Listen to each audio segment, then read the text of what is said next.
జై శ్రీరామ్. నమస్కారం అండి. 2025 అక్టోబర్ మాసంలో ద్వాదశ రాశి వాళ్ళ మాస ఫలితాంశాలు ఎలా ఉన్నాయో ఒక్క రాశి గురించి తెలుసుకుంటూ వెళ్దాం. నా పేరు ఆచార్య మహేష్. నేను బీటెక్ మెకానికల్ చేశాను, వేదిక్ ఆస్ట్రాలజర్ కూడా. చూడండి, జ్యోతిష శాస్త్రం అంటే మనం పుట్టిన డేట్ ఆఫ్ బర్త్ టైమింగ్స్ ఏదైతే ఆ టైమింగ్ ఆ ఒక డేట్ ఆఫ్ బర్త్ ఉంటుందో ఆ సమయానికి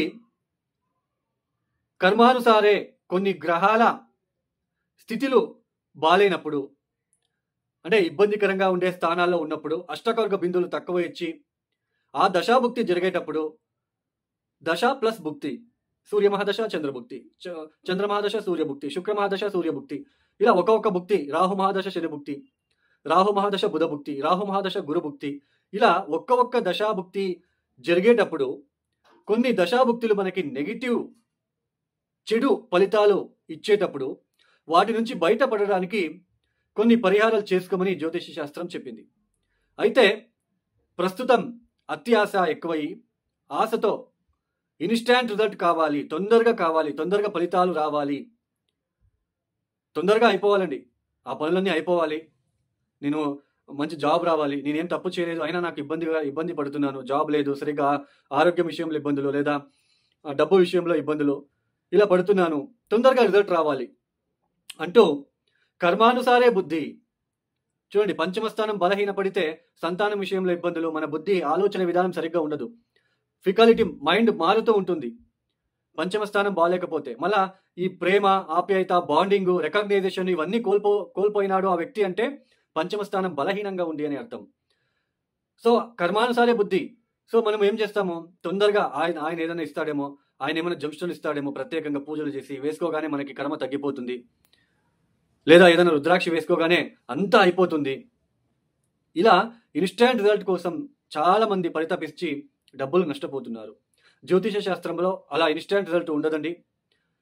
సో పూర్తిగా కర్మని పోగొట్టుకోలేము. బట్ కొన్ని దశాభుక్తులు వచ్చినప్పుడు సరైన మార్గదర్శనం కూడా దొరకదు మనకి, సరైన జ్యోతిష్కుడు కూడా దొరకడు. సో వాళ్ళు ఏదో డబ్బులు వేసేస్తారు, పూజలు చేపిస్తారు, మీకు మంచిది జరిగిపోతుంది అంటారు, మీరు వేసేస్తారు, అక్కడ మీకు వేస్ట్ ఆ డబ్బు. దాన్ని కర్మానుసారే బుద్ధి అంటాం.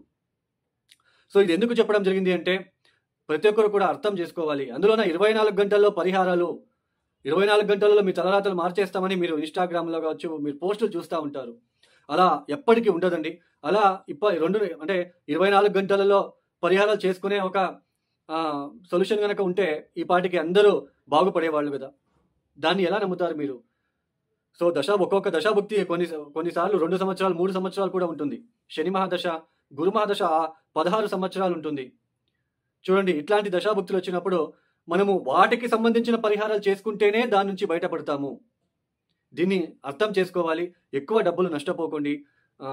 సో కొన్ని చిన్న పరిహారాలు చాలా ఉన్నాయి. ఓం నమ శివాయ శివపంచాక్షరి మంత్రం కనుక మీరు ఒక రోజు 108 సార్లు చదువుకుంటే చాలు, ఒక సంవత్సరం 2 సంవత్సరాలు చేసుకుంటే చాలు. దానికన్నా సొల్యూషన్ ఎక్కడా దొరకదు. అర్థం చేసుకోండి.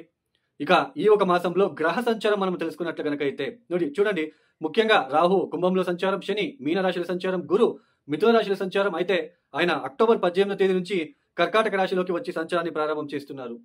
అతిచార మార్గంలో తొందరగా వచ్చేస్తున్నారు. అక్కడ ఉండి ఒక 2 months తర్వాత మళ్ళీ వెనక్కి వక్రించి మిథున రాశికి వెళ్తున్నాడు. కేతు సింహరాశిలో సంచారం, సూర్యుడు అక్టోబర్ 17 వరకు కన్యా రాశిలో సంచారం, తదుపరి తులారాశిలో సంచారం. బుధుడు ఈ మాసంలో 2 రాశుల్ని మారుతున్నారు. అక్టోబర్ 3వ తేదీ తర్వాత తులారాశి, అక్టోబర్ 24వ తేదీ తర్వాత వృశ్చిక రాశిలోకి వెళ్లి సంచారాన్ని ప్రారంభం చేస్తున్నారు. శుక్రుడు అక్టోబర్ 9వ తేదీ వరకు సింహంలో సంచారం, తదుపరి కన్యా రాశిలో సంచారం. అలానే కుజుడు ఈ మాసంలో చివరి వరకు అక్టోబర్ 27వ తేదీ వరకు తులారాశిలో సంచారం, తదుపరి వృశ్చిక రాశిలో సంచారాన్ని చేయబోతున్నారు. ఈ గ్రహ సంచారం రీత్యా ద్వాదశ రాశి వాళ్ళకి 2025 అక్టోబర్ మాసంలో మేషరాశి వాళ్ళకి, ఈ మేషరాశి వాళ్ళకి ఈ ఒక మాసంలో మిశ్ర ఫలితాలే గోచరిస్తున్నాయి. పంచమాధిపతి సూర్యుడు 6వ స్థానంలో అక్టోబర్ 17 వరకు సంచారం చేస్తున్నారు. 6వ స్థానంలో సూర్యుడు కూర్చున్నాడు. 12వ స్థానంలో శని, ఇద్దరు కూడా పరస్పర దృష్టి. అందులోన పంచమ స్థానంలో మీకు కేతు మరియు శుక్రుడు కూడా మొదటి వారం వరకు శుక్రుడు సంచారం మీకు జరుగుతూ ఉంది. ముఖ్యంగా లేనిపోని అనవసరమైన ఆలోచన పెరుగుతూ ఉంటుంది. నెగిటివ్ ఆలోచనలు పెరగడం లాంటిది, నిద్రాహీనత, తలనొప్పి లాంటిది, మైగ్రేన్ తలనొప్పి ఎక్కువ అవడం లాంటిది. తర్వాత ఈ యొక్క చేసే ఆలోచన విధానం కూడా మీకు నెగిటివ్గా ఉంటుంది. అందులోన పంచమస్థానంలో శుక్రకేతుల కలయిక, ఇది కొంచెం రికగ్నైజేషన్కి దెబ్బ వచ్చే ఆస్కారాలు, సోషల్ మీడియాలో పరిచయమయ్యే వ్యక్తుల నుంచి ఇబ్బందులు, అలానే ఈ యొక్క ఆ రికగ్నైజేషన్, ఆ బాండింగ్, ఆ లవ్ రిలేషన్షిప్ ఏదైతే ఉంటుందో భార్యాభర్తల మధ్య కావచ్చు, లేదా ప్రేమికులు కావచ్చు, వాళ్ళకి ఇబ్బందులు వచ్చే సూచనలు.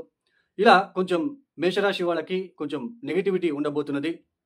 అందులోన అర్ధాష్టమ గురువు, చతుర్థ స్థానంలో గురువు వచ్చినప్పుడు మానసిక ప్రశాంతత తగ్గడం లాంటిది, లేదా మనసులో ఏదో ఒకటి ఆలోచన లాంటిది, మూడీగా ఉండడం లాంటిది. అలానే ఈ సమయంలో మేషరాశి వాళ్ళకి స్థాన బదిలీలు ఉంటాయండి. అది ఇల్లు కావచ్చు, ఇల్లు మార్పిడి కావచ్చు, అలానే ఉద్యోగ మార్పిడి చేసే వాళ్ళకి కూడా ఉద్యోగ మార్పిడి అయ్యే సూచనలు, ఇలా స్థాన బదిలీ సూచనలు, ఒక చోటు నుంచి ఇంకొక చాటికి వెళ్లే ఆస్కారాలు, ఉద్యోగంలో ఎక్కువ పనిభారం పెరగడం లాంటిది, మాతృ సౌఖ్యానికి హాని, విద్యార్థులు చదువుల పట్ల అశ్రద్ధ చూపించడం లాంటిది. ఇలా కొంచెం నెగిటివిటీ ఎక్కువగా కనిపిస్తూ ఉంటుంది.